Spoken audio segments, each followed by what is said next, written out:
You're welcome back.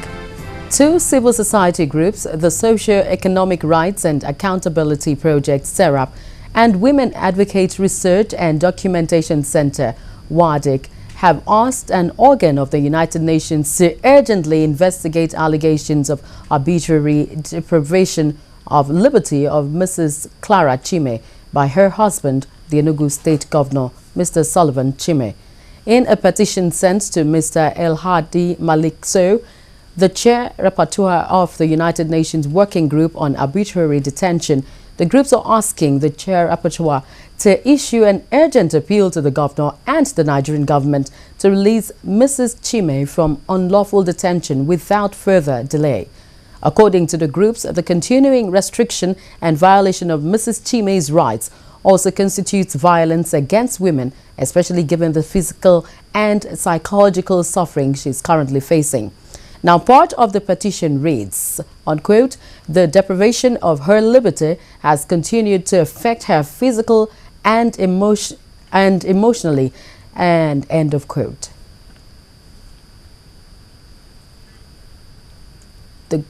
Meanwhile, the Enugu governor's wife, Clara Chime, has faulted the report of the National Human Rights Commission on her incarceration by her husband in a letter of complaint to a lawyer, Mr. Femi Falano. Mrs. Chime says that the report was set to damage her reputation. The NHRC had on Friday released a preliminary report on its investigations into Clara's complaints of rights abuse, saying that the bone of contention between the governor and his wife was a disagreement over the procedure for the treatment of occasional hallucination and depression. However, Clara Chime in the letter said that the NHRC report is largely false and shows lack of sensitivity in publishing sensitive medical details. This, according to her, has the effect of tarnishing and damaging her reputation, and it is as if the commission is set to ridicule her. She insists that she made it clear to the NHRC that she had a nervous breakdown and finds it inexplicable as to how hallucinations featured as part of her symptoms.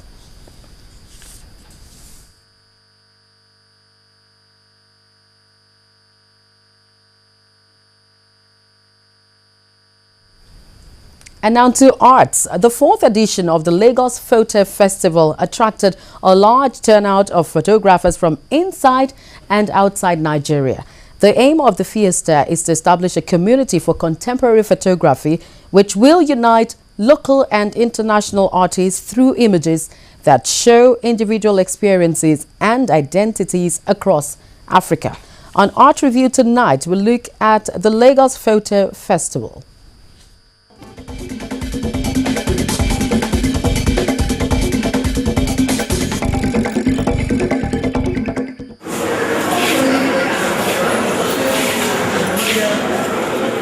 The Lagos Photo Fiesta began on a high, with photographers exploring the documentary traditions and adding a bit of the new media to their pictures.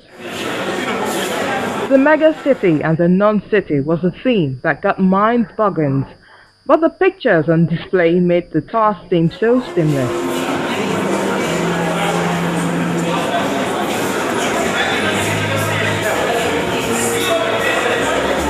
The development of urban centers in Africa, with all its influences from the internet to other technological revolutions, and how they have affected the digital world, was part of the focus here.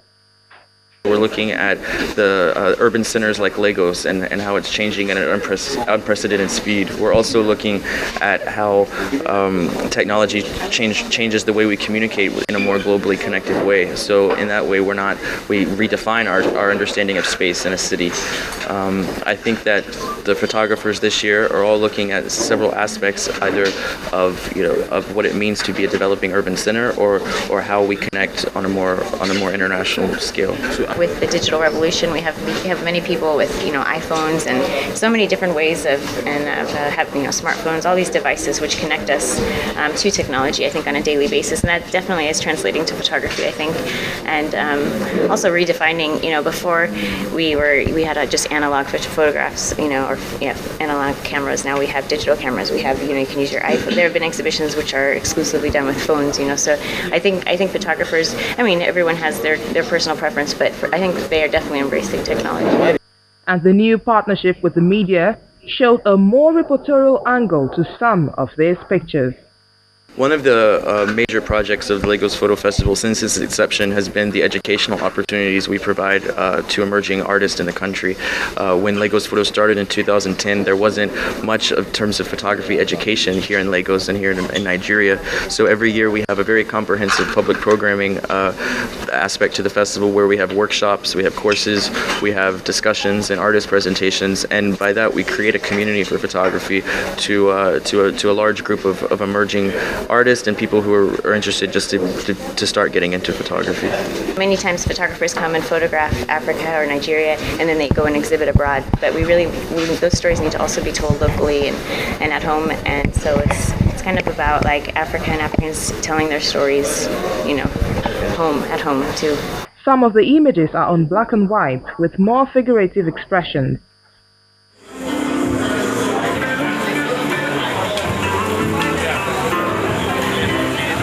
While others take on a more colorful approach which doesn't necessarily reflect the scenario displayed.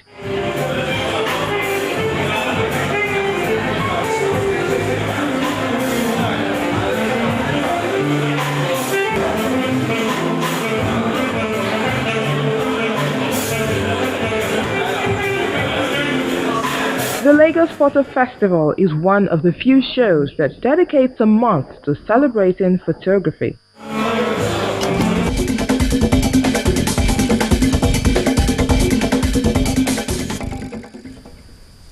Now, next on the news at 10, about 10,000 people fear dead in the Philippines following Typhoon Haiyan's deadly surge. Stay with us when we return from this break.